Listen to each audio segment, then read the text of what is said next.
Acara ini dipersembahkan oleh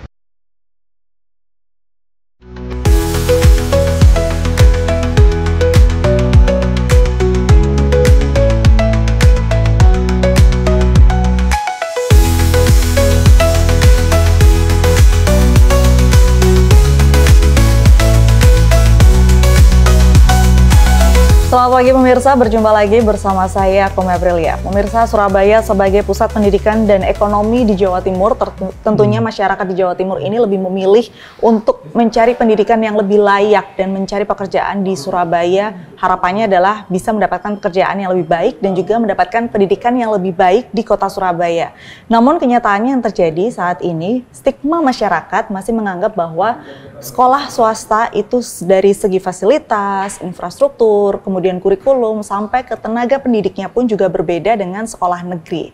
Nah, bagaimana perbedaan ini antara sekolah swasta dan juga sekolah negeri yang sebenarnya terjadi di kota Surabaya? Saat ini saya sudah bersama dengan Dr. Akma sebagai anggota DPRD Kota Surabaya. Selamat pagi, Dokter. Pagi, Mbak Kome. Sehat ya? Alhamdulillah sehat. Alhamdulillah. Baik, Dok. Sebenarnya apa saja sih, Dok, faktor yang menyebabkan kesenjangan kualitas pendidikan antara sekolah swasta dan negeri di Surabaya? Mungkin tidak semua sekolah swasta tapi ada beberapa sekolah swasta ini yang memang dari segi fasilitas, infrastruktur. Bahkan ada yang lebih bagus ya. Nah, ada yang lebih bagus daripada Surabaya gitu. Sebenarnya apa, Dok, yang menyebabkan kesenjangan kualitas ini? Jadi kalau berbicara kualitas, jadi sebenarnya kalau kita pukul rata kesenjangan enggak juga ya, Kome. Jadi ada bahkan sekolah kesenjangan menurut Mbak Kome itu kesenjangan menurun atau kesenjangan malah lebih bagus? Yang menurut masyarakat tuh kayaknya mendingan sekolah swasta aja daripada sekolah negeri gitu. Oh, enggak, kebalik dong. Kebalik ya, Dok? Jadi gini, malah sekolah negeri itu yang jadi rebutan sekarang. Jadi kalau kenapa saya bilang begitu ya, karena apa? PPDB ini hampir setiap tahun itu sekolah swasta itu pasti mengeluh dia tidak dapat murid. Jadi kebalik. Jadi sebenarnya yang diincar warga Kota Surabaya itu adalah sekolah negeri, khususnya SMP ya. Karena DPRD Kota Surabaya ini kan wewenangnya ada di SD dan SMP. Jadi dia malah mencari sekolah khususnya yang dari lulusan SD, mencari SMP negeri. Dia sekolah swasta tuh hampir tiap tahun mengeluh, mereka ada beberapa sekolah swasta dan tidak sedikit itu mengeluh tidak kebagian murid. Sehingga mereka protes ke Dinas Pendidikan. Nah, tetapi memang benar ada kesenjangan. Kesenjangannya itu gini, kesenjangannya bukan yang kesenjangan kualitas ada. Jadi ada beberapa sekolah swasta yang memang dia hanya mengandalkan Bobda, di bantuan operasional dari pemerintah, itu hanya mengandalkan itu saja. Muridnya sedikit, SPP-nya juga dia menariknya tidak tinggi, sehingga dia istilahnya itu melengkapi fasilitasnya itu terbatas, sehingga sekolah swasta ini menjadi kurang diminati oleh masyarakat gitu ya? Apalagi dia berbayar. Nah, tapi ada juga sekolah swasta yang sudah memang setara ya, makanya ini dilihat dari akreditasinya ya. Jadi banyak sekolah swasta yang setara dan akreditasi sama A dibanding sama dengan negeri, dan bahkan mereka akreditasi A tapi mereka sudah melampaui fasilitasnya dibanding dengan negeri. Jadi melampaui standar maksudnya. Jadi kan akreditasi itu memberikan standar untuk fasilitas, tenaga pengajar dan sebagainya, itu standar. Nah, ada sekolah swasta yang sudah melampaui itu. Nah, jadi kesenjangan inilah yang harusnya harus tidak ada lagi yang di bawah standar, khususnya sekolah swasta. Kalau swasta SMP negeri, SD negeri, kita jamin ya, untuk pemerintah Kota Surabaya ini, insya Allah semuanya standar akreditasi ya. Jadi dia standar minimal, dan kenapa kesenjangannya itu malah menurut saya ini kok, Mbak Kome. Jadi kesenjangannya itu malah warga itu pilihnya yang gratis. Nah, kalau swasta kan pasti berbayar. Nah, kalau negeri itu jarak dekat rumah, kemudian gratis, itu yang dicari sekarang. Jadi kenapa image masyarakat itu sekarang sudah nggak melihat kualitas lagi karena mereka berangsur-angsur beralih bahwa seluruh sekolah SMP, SD itu semuanya sama, setara lah istilahnya. Jadi kesenjangannya hanya di bidang itu saja. Jumlah SMP, kalau SD rata ya sama. Jumlah SMP negeri dan SMP swasta yang jumlah SMP negerinya terlalu sedikit. Hanya di Surabaya ini hanya 63 SMP negeri. Sedangkan swastanya itu 200 lebih. 200 lebih. Nah, 256 ya, sekitar kurang lebih seperti itu. Nah, sehingga orang-orang yang di hampir tiap tahun itu kami menerima laporan mereka kecewa tidak diterima di SMP negeri. Karena jumlah SD-nya lebih banyak, SD ada 600 loh, negerinya 254, sisanya itu swasta. Jadi di total itu jadi ada 600. 600 kan seperti piramida tuh mengerucut kayak gitu. Nah, mereka kecewa, mereka tidak dapat, mereka dekat rumah SMP tersebut tapi tidak keterima di negeri, padahal katanya zonasi, domisili yang sekarang sistemnya kan domisili ya, tapi nggak jauh beda sih, tetap aja mirip-mirip dengan zonasi berarti ya. Jadi seperti itu. Baik, kalau kemudian tantangan terbesar yang dihadapi sekolah negeri di Surabaya untuk meningkatkan kualitas pendidikan mereka ini seperti apa sih, Dok? Karena kalau swasta kan begini ya, karena swasta ini kan berbayar ya, jadi untuk meningkatkan kualitas ini kan juga tergantung uang yang masuk juga ya, Dok, ya, lebih gampang. Dikit kan dia langsung tapi kalau misalkan sekolah negeri ini kan nurut anggaran dari pemerintah. Nah, sebenarnya kalau kendalanya sendiri apa sih, Dok? Kendalanya menurut saya memang yang paling krusial adalah jumlah sekolah, itu memang harus ditambah. Nah, masalahnya nanti kalau sekolah SMP negeri itu ditambah, kalau SD cukup dengan jumlah ini, tapi jumlah sekolah yang di SMP yang kurang, dan di SMA tentunya. Jadi semakin naik itu semakin merucut tuh negerinya. Semakin naik sekolah negerinya semakin sedikit berarti. Sedikit. Nah, jadi kendala-kendala jumlah ini menyebabkan rentetan kendala. Yang pertama rentetan kendala pertama swasta protes kalau pemerintah membangun sekolah negeri lagi gitu. Itu satu. Protes dia.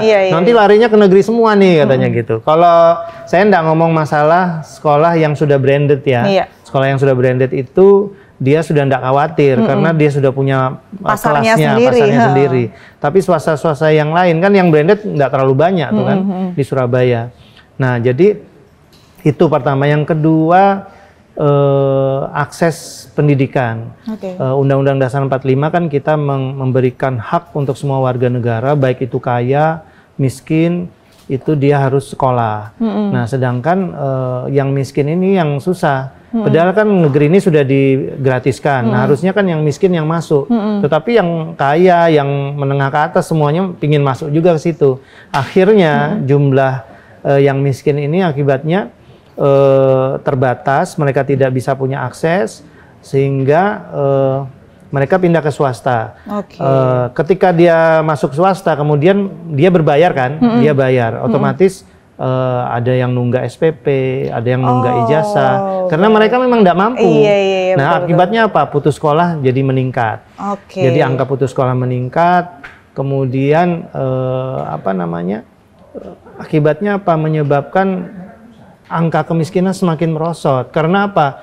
Mereka putus sekolah, terus kemudian ya kalau data putus sekolahnya ada, ini data putus sekolahnya masih kurang, menurut saya masih kurang maksimal, kurang optimal. Sehingga apa? Banyak orang-orang yang miskin itu mereka akhirnya tidak terdata, mereka putus sekolah sehingga menyebabkan pengangguran, menjadi menyebabkan satu, angka kejahatan jadi naik. Iya, betul. Nah, kemudian angka kemiskinan menjadi naik. Jadi ini kompleks gitu. Jadi pemerintah harus care, dan saya senang sekali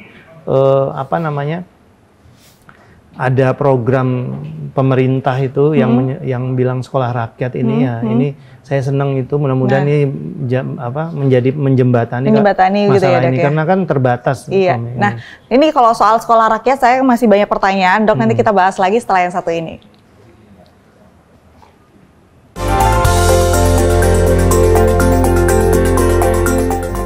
Baik pemirsa, masih bersama saya dan juga Dokter Akmah. Nah dok, kalau tadi kan sempat disinggung sekolah rakyat ya dok. Sebelum kita membahas tentang sekolah rakyat nih, sebenarnya ini kan kemarin Kadispendik baru mengeluarkan 4 program gitu ya. Saya baru dengar itu.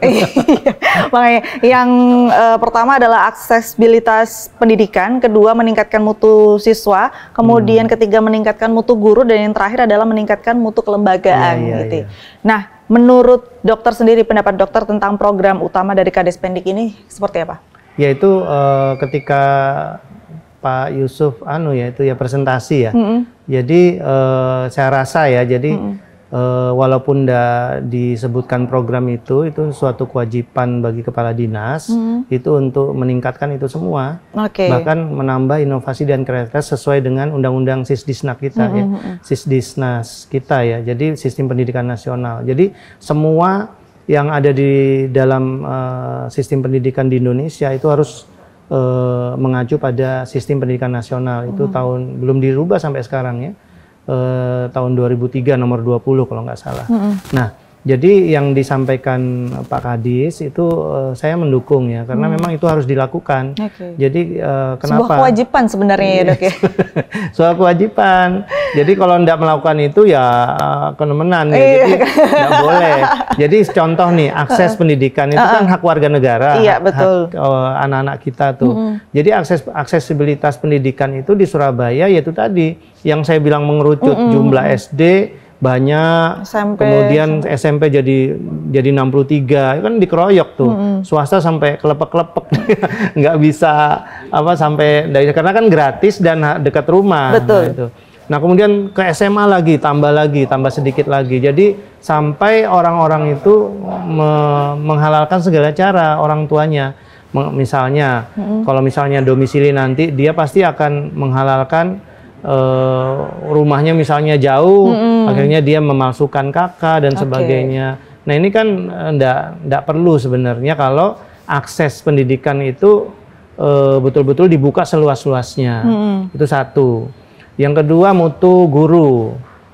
Dari saya anggota Dewan 2019 itu dari dulu guru kurang terus. Jadi mutu guru ini kenapa kurang?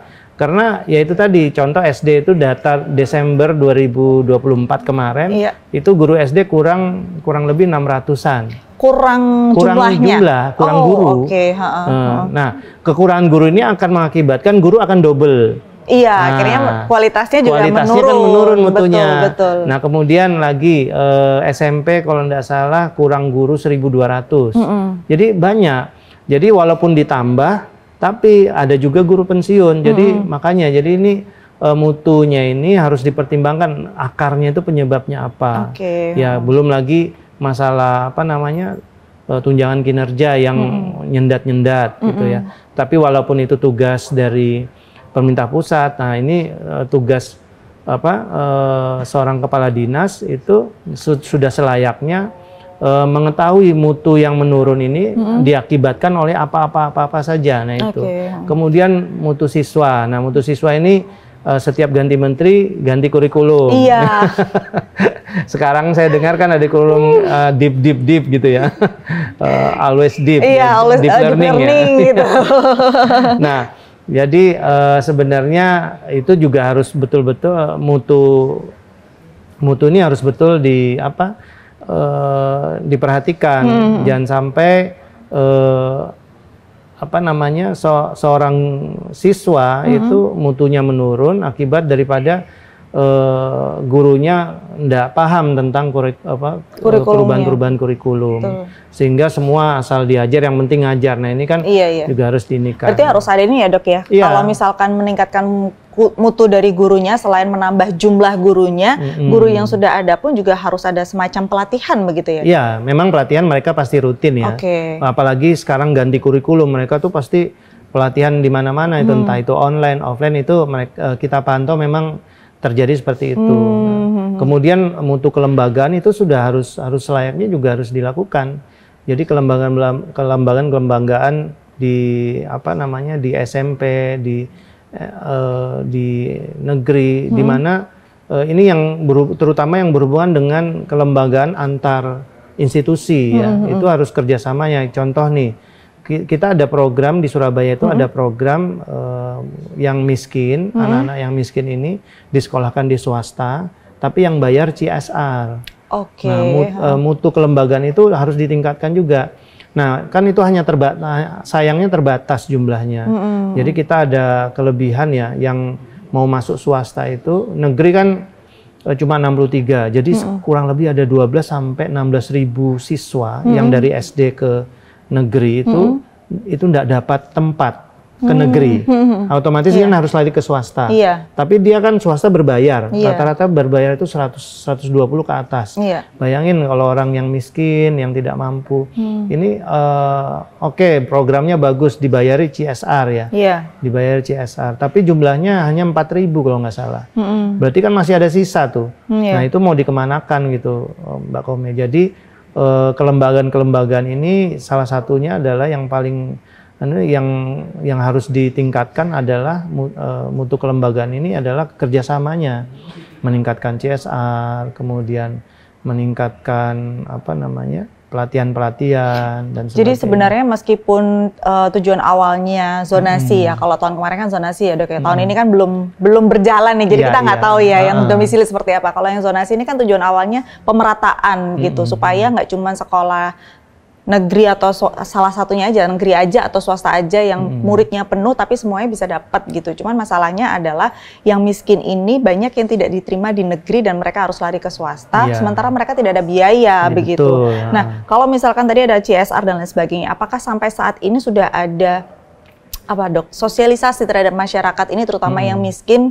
Intinya dalam memberitahu nggak usah khawatir kalau misalkan nanti masuk swasta akan dibayar dan lain sebagainya. Sudah ada sosialisasi seperti itu? Jadi sudah ada. Cuma kan jumlahnya hanya 4.000. Padahal kan yang tidak tertampung sekitar 12 sampai 16.000. Nah, itu sudah ada pemetaannya. Jadi banyak. Jadi akhirnya mereka jadi tetap khawatir. Jadi akhirnya yang CSR pun jadi rebutan. Yang CSR swasta ini. Walaupun mereka pinginnya tetap negeri ya. Tapi ya jadi rebutan ya akhirnya. Ya itu tadi, akhirnya ada yang mungkin disekolahkan keluarganya keluar kota, mondok dan sebagainya. Nah ini yang tidak terdetek oleh Dinas Pendidikan. Dinas Pendidikan kalau kami nanya itu Komisi D nanya ya, oh sisanya mondok gitu. Tapi kan data itu cuma kalau diomongkan aja kan enggak ini jadi juga. Mungkin jadi ini insight juga untuk Dinas Pendidikan ya, bahwa meningkatkan mutu siswa, guru dan juga kelembagaan ini sebenarnya harus dicari dulu akarnya, akar permasalahannya, baru kita mencari solusinya supaya mutu ini bisa ditingkatkan. Saya sih nggak lihat kemarin presentasinya Pak Yusuf, tapi saya yakin isinya semua itu memang mencari akar-akarnya. Kan beliau juga sudah 1 periode kemarin jadi kepala dinas, kita dukunglah program-programnya karena memang 4 program ini menjadi momok, memang banyak masalah yang harus diselesaikan gitu. Baik. Dok, saya masih penasaran dengan deep learning dan juga sekolah rakyat nanti ya Dok ya. 10 menit terakhir kita bicara itu, tapi setelah yang satu ini. Senangnya yang deep.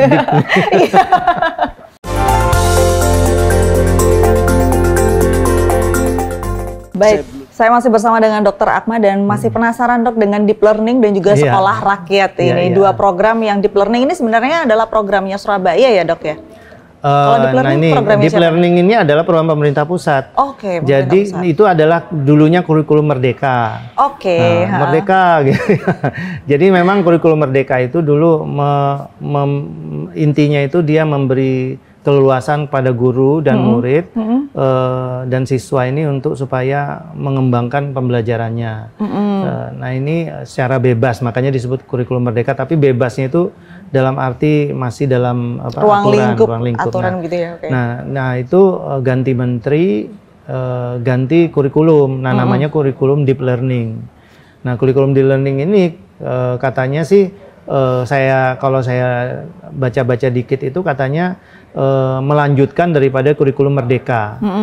Itu ada 3 pilar yang harus disampaikan. Kalau kurikulum Merdeka kan dia bebas gitu ya, mengekspresikan. Jadi siswa ada topik kemudian bebas dikelola oleh siswa dan guru. Nah kalau ini enggak. Jadi ini 3 pilar, yaitu main learning, meaning learning, sama joy learning ya. Nah di sini dia lebih dalam lagi. di mana kurikulum misalnya main learning itu seorang guru itu harus bisa menjelaskan tidak hanya teori saja main learning, tetapi dipraktekkan sesuai dengan nanti lapangan di lapangannya. Terus meaning learning misalnya itu seorang guru mampu melihat. Jadi kalau misalnya pelajaran matematika, nah itu nanti matematikanya itu nanti ada berhubungan dengan pembukuan keuangan. Jadi sudah dipraktekkan di lapangan, jadi gitu. Nah kemudian ada joy learning ini maksudnya itu menyenangkan. Jadi dilakukan diskusi-diskusi menyenangkan. Tapi ya jadi menurut saya memang itu dalam dunia pendidikan itu banyak istilah-istilah, tetapi sebenarnya bermuara ke satu titik ya. Satu titik itu sebenarnya kalau kita lihat ya, itu kalau menurut saya ya, itu pendidikan itu ya ada 3 kunci, yaitu knowledge, affective, dan skills. Nah sebenarnya knowledge, affective, dan skill ini sebenarnya 3 yang inti yang sebenarnya ada di semua apapun itu namanya, deep learning, kurikulum merdeka, ya. Jadi kalau dia harus ada pengetahuannya, afektif itu dia harus ada sopan santunnya. Kemudian yang terakhir yaitu skills. Yang pernah dengar soft skill nggak? Yeah. Nah di situ skills itu termasuk soft skill itu, ya termasuk dia nanti bisa mengaplikasikan yang ada di main learning sama meaning learning. Jadi itu. Jadi sebenarnya semua sudah ada di situ. Cuma ya oke lah biar keren gitu ya. Jadi namanya jadi beda-beda ya Dok ya. Padahal sebenarnya tujuannya sama begitu. Kenapa Kome bilang ada di Surabaya? Jadi Surabaya itu punya namanya saya lupa itu. Surabaya gitu ya. Saya lupa. Nah, itu yang setiap sekolah SMP maupun SD itu setiap hari seminggu 2 kali itu mengadakan seperti itu, joy learning, meaning learning. Nah itu makanya Surabaya mengklaim bahwa sebenarnya dia sudah melaksanakan deep learning ini. Tapi sebenarnya tidak bisa mengklaim gitu karena sistem pendidikan itu harus terstruktur. Jadi walaupun dia deep learning, jadi harus terstruktur. Sistem pembelajarannya mana yang main, mana yang meaning, mana yang joy. Nah kemudian nanti dari main, meaning, dan joy itu harus diukur. Ukurnya itu bisa dalam bentuk ujian, tulis, bisa dalam portofolio, bisa juga dalam ujian-ujian lainnya. Jadi terukur kan, nah baru keluarlah nilai. Nah itu loh maksudnya. Iya baik. Jadi ini hanya karena Surabaya sudah melakukan begitu, jadi mengklaim gitu ya Dok. Saya lupa namanya apa, pokoknya ada Surabayanya gitu. Baik. Nah kalau tadi sudah dijelaskan sedikit tentang deep learning, kemudian untuk sekolah rakyat yang baru saja launching. Ini gimana? Lagi rame nih. Lagi rame ya kan ya Dok. Tujuan utamanya adalah sebenarnya diharapkan untuk menekan angka kemiskinan gitu kan. Betul. Nah menurut dokter sendiri, pendapat dokter gimana tentang sekolah rakyat? Kan belum berjalan, jadi belum. Ini pendapat dokter sendiri gimana? Jadi sebenarnya dalam hati nurani saya ini, saya sangat bersyukur Pak Prabowo mencanangkan program ini ya.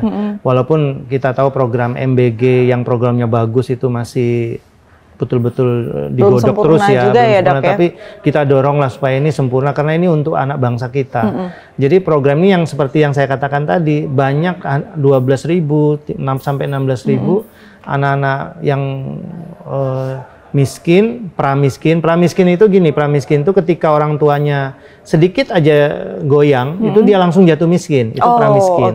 Nah, pramiskin dan miskin ini sangat rentan.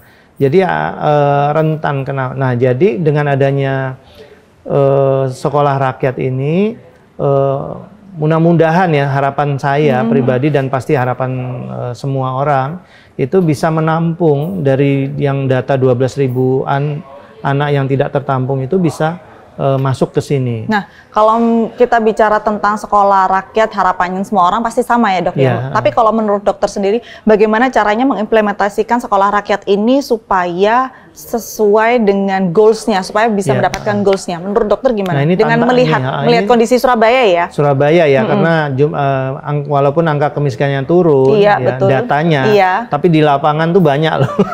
Jadi nggak tahu ini main data atau apa, tapi kita dukunglah programnya. Semoga aja datanya benar ya Dok ya, valid ya Dok. Jadi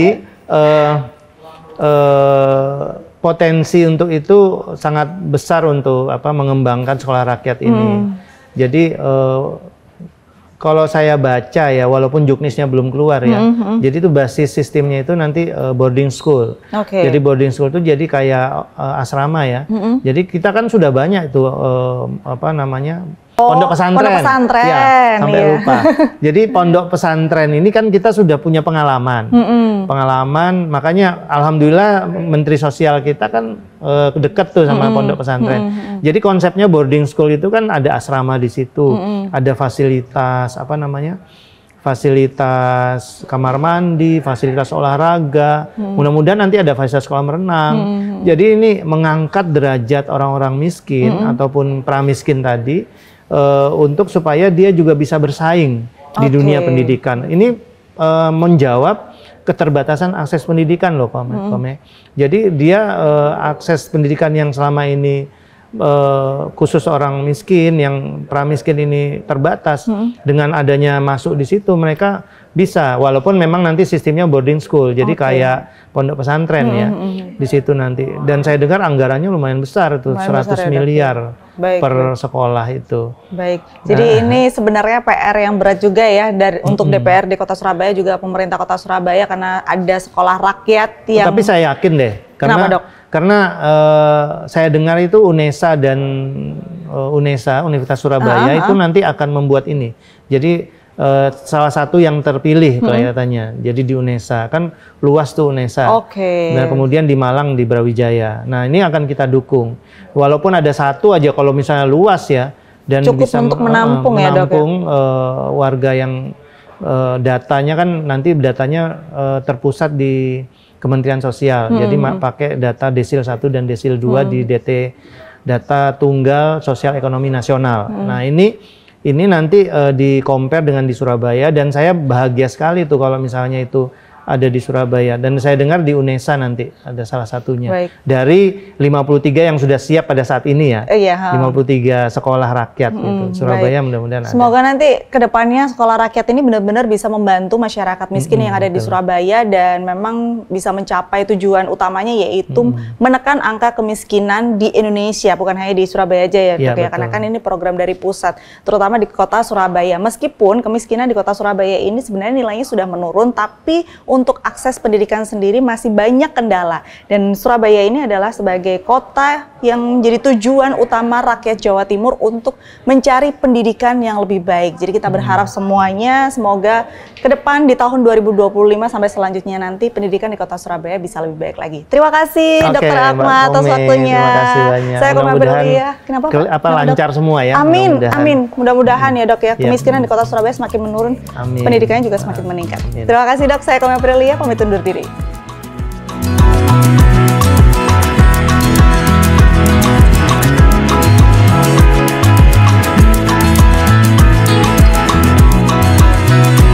Acara ini dipersembahkan oleh